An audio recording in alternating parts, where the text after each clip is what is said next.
নমস্কার বন্ধুরা, আজকে আমি বেশ কিছু জ্যোতিষীয় সূত্র আপনাদের সামনে তুলে ধরব, যেটাতে যে কোনো চার্ট দেখলে পরে যে কোনো জ্যোতিষী ভাই বোন এই সম্পর্কে বলতে পারবে। এবং এই সূত্রগুলো দীর্ঘদিন ধরে আমি পরীক্ষা করে তারপরে আপনাদের সামনে আনছি। তো সূত্রগুলো নিয়ে আলোচনা করার আগে আপনাদেরকে আগে রিকোয়েস্ট জানাবো যে আমার যে YouTube channel astrologer Gautam Ganguly, এখানে আপনারা ফ্রেন্ড রিকোয়েস্ট পাঠাবেন এবং ফেসবুক দিশারি জ্যোতিষ কেন্দ্র, এখানে ফ্রেন্ড রিকোয়েস্ট পাঠাবেন।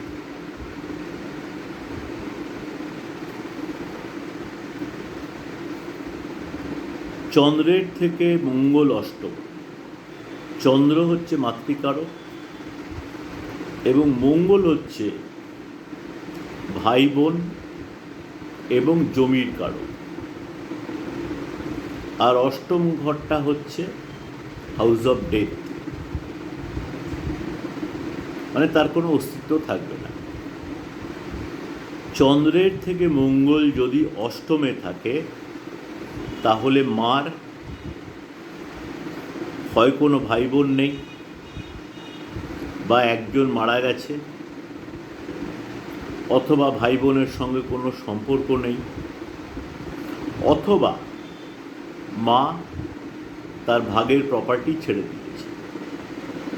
এটা মিলিয়ে দেখবেন, কেন অষ্টম ঘর একটা তো যেতেই হবে। আর মঙ্গল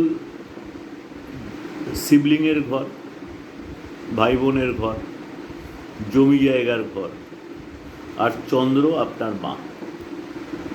তো যদি আপনার চার্টে চন্দ্র থেকে মঙ্গল অষ্টমে হয়, মিলিয়ে দেখে নেবেন যে এই যে সূত্রটা বললাম, যে হয় মায়ের কোনো ভাই বোন নেই, অথবা একজন মারা গেছে, অথবা মায়ের সঙ্গে ভাই বোনের কোনো সম্পর্ক নেই, অথবা মা তার ন্যায্য প্রপার্টির ভাগ ছেড়ে দিয়েছে। এর একটা কিছু হতেই হবে। বৃহস্পতির থেকে মঙ্গল অষ্টম, ভাই বোনের মধ্যে কোনো সম্পর্ক নেই। বৃহস্পতির থেকে মঙ্গল অষ্টম, ভাই বোনের মধ্যে কোনো সম্পর্ক নেই। চন্দ্র থেকে মঙ্গল ষষ্ঠে,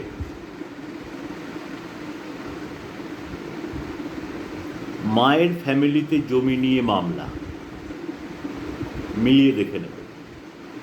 চন্দ্র থেকে মঙ্গল ষষ্ঠে, মায়ের ফ্যামিলিতে জমি নিয়ে মামলা।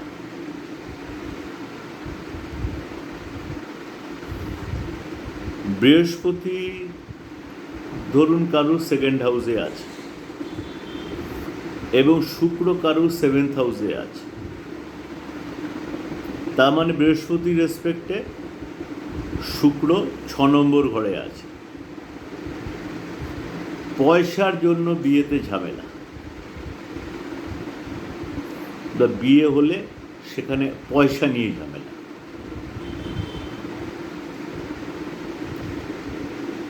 শুক্র 7 নম্বর ঘরে খারাপ বলা হয়। কেন? আপনার ওয়াইফের সাথে আপনার ফ্যামিলির বনবে না। কেন? আপনার যদি শুক্র সাথে থাকে তাহলে ওটা আপনার ফ্যামিলির ঘর থেকে 8-এ যাচ্ছে। সেই জন্য আপনার ওয়াইফের সাথে আপনার ফ্যামিলির কোনো রকম বনিবনা হবে না।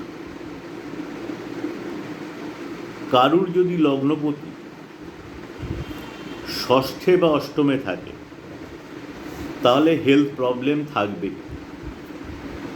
কি বললাম? কারো যদি লগ্নপতি ষষ্ঠে বা অষ্টমে থাকে তাহলে হেলথ প্রবলেম থাকবে। যদি কারুর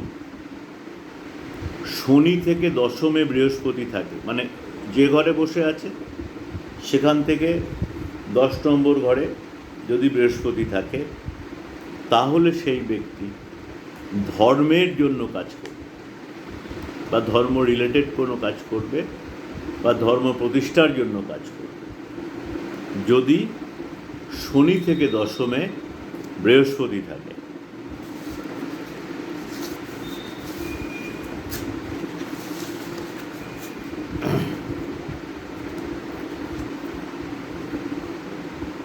শুক্র থেকে, শুক্র আপনার ওয়াইফের কারক গ্রহ,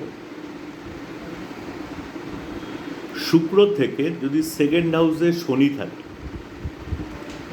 তাহলে ওয়াইফের ফ্যামিলি গরিবই দেখিয়ে পয়সা নেবে। মানে আমরা গরিব, আমাদের এইটা নেই সেটা নেই এইসব বলে, যদি শুক্র থেকে কারুর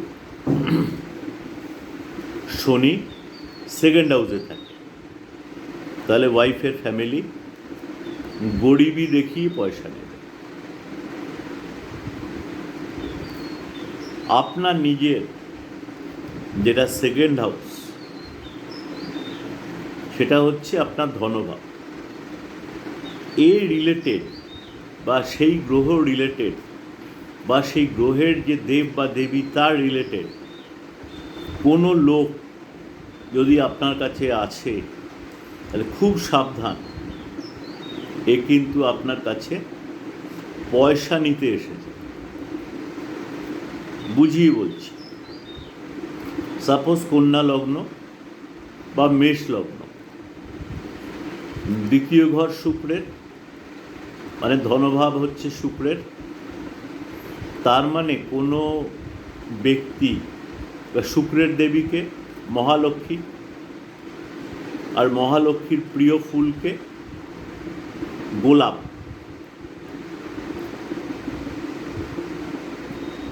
শুক্র গ্রহের প্রিয় ফুল গোলাপ, তার মানে কোনো ব্যক্তি যার নাম লক্ষ্মী বা লক্ষ্মীনারায়ণ বা রোজ বা গোলাপ, এরকম যদি কোনো ব্যক্তি বা মহিলা আপনার কাছে আসে, তাহলে সজাগ থাকবে। এই ব্যক্তি কিন্তু আপনার কাছ থেকে আপনার পয়সা ঠকিয়ে নিয়ে যাওয়ার জন্য এসেছে।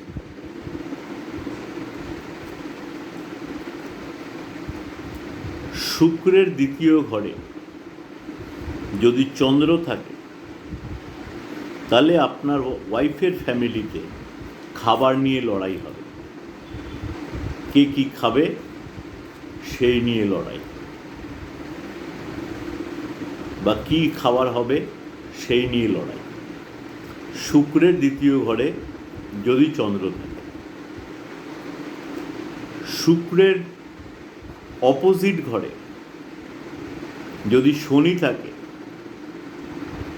আপনার ওয়াইফ আপনার ওপরে প্রেশার ক্রিয়েট করে কাজ করা, কেন শনির নেচার হচ্ছে প্রেশার ক্রিয়েট করা। শুক্রের উল্টো দিকে যদি মঙ্গল থাকে, তাহলে আপনার ওয়াইফ রাগী প্রকৃতির হবে। শুক্রের উল্টো দিকে যদি বৃহস্পতি থাকে,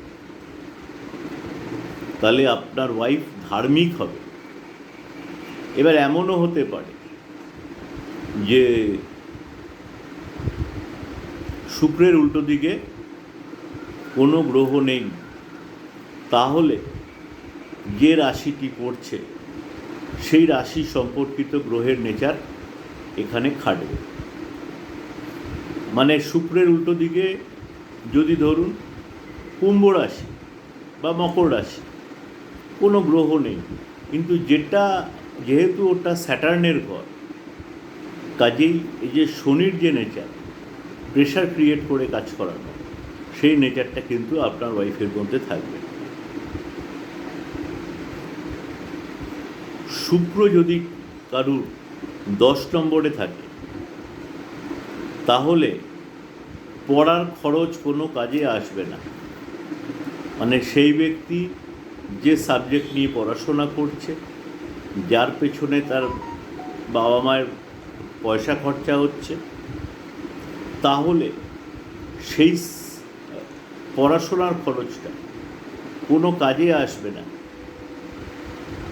সে অন্য কোনো লাইন নিয়ে কাজ করবে এবং সেই ব্যক্তি বিয়ের পর কাজ চালু হবে বা ব্যবসা চালু হবে। আরেকটা জিনিস, দশা অন্তর্দশা যাই হোক না কেন,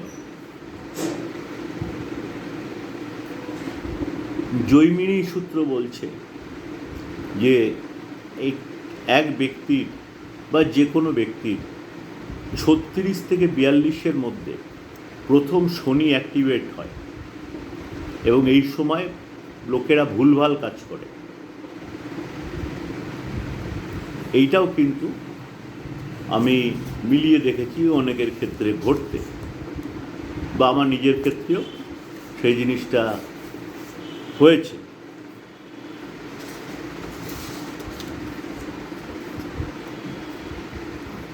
যদি কারুর বৃহস্পতি ষষ্ঠে থাকে, তাহলে বাবার শরীর খারাপ হবে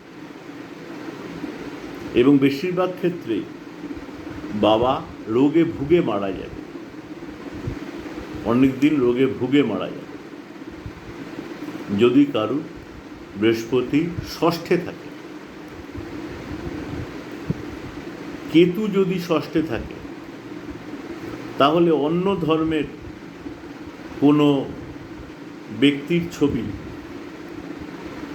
যেমন হিন্দু ঘরে অনেকের দেখবেন সাই বাবার ছবি লাগায়, তো সাই বাবা কিন্তু মুসলিম ছিলেন।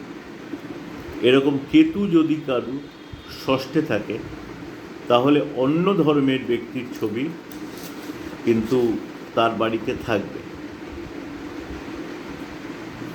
লগ্নে যদি কারুর বৃহস্পতি থাকে, তাহলে তার মধ্যে কিন্তু একটা ইগো কাজ করবে।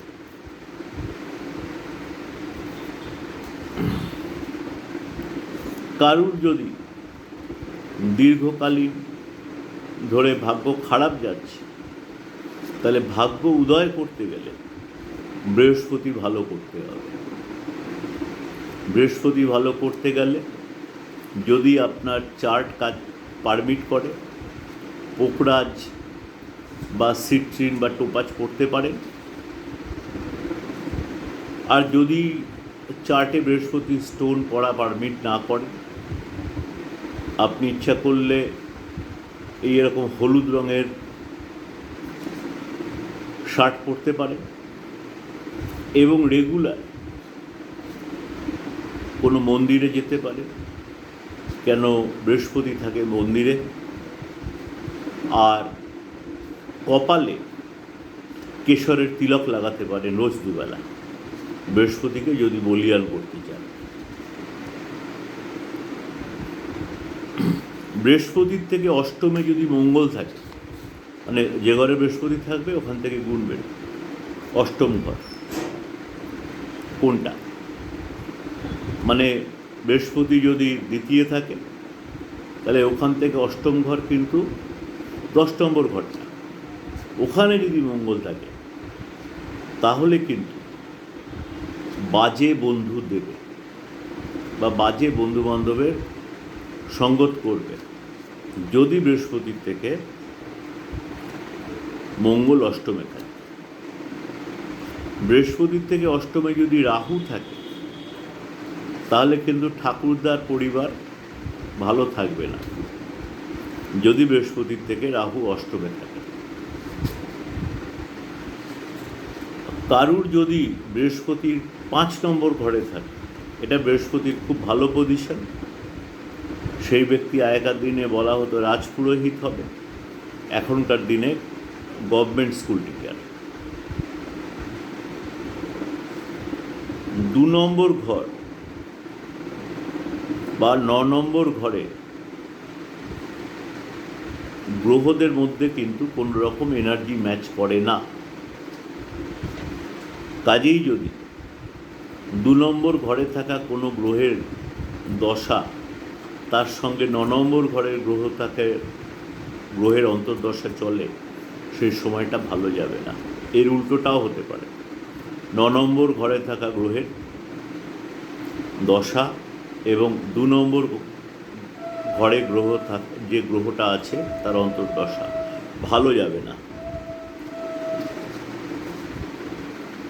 সেকেন্ড হাউসে যদি কারো রাহু বা কেতু থাকে, তাহলে সেই ব্যক্তি কথা বলতে বলতে অনেক রকমের সাউন্ড বার করবে, যেমন ধরুন আহ, অনেকবার বললো আহ। যদি কারো সেকেন্ড হাউসে রাহু বা কেতু থাকে, যদি কারো 6th হাউস রিলেটেড প্রবলেম থাকে খুব, যেমন রোগ, ঋণ, শত্রু, তাহলে সবথেকে ভালো রেমেডি হচ্ছে হসপিটালে দান করুন এবং ফ্রিতে মেডিসিন ডিস্ট্রিবিউট করুন। আর যদি সেরকম পয়সা থাকে, একটা ছোট হেলথ সেন্টার টাইপেও আপনি বানাতে পারেন, যেখানে লোকেরা এসে চিকিৎসা নিতে পারবে। এটা কিন্তু 6th হাউসের খুব ভালো রেমেডি। রোগ, ঋণ, শত্রু, মানে হসপিটালে আপনি সামান্য জিনিস দান করতে পারেন। অনেক হসপিটালে রোগী কল্যাণ সমিতি আছে, তাদের মাধ্যমে দান করতে পারেন। ধরুন একটা বেটাডিন লোশন, খুব কম দাম, দান করতে পারেন। বা ফ্রিতে মেডিসিন ডিস্ট্রিবিউট করতে পারেন। জেনে নিন বিভিন্ন যে মেডিকেল ক্যাম্পগুলো হয়, কী মেডিসিন লাগবে।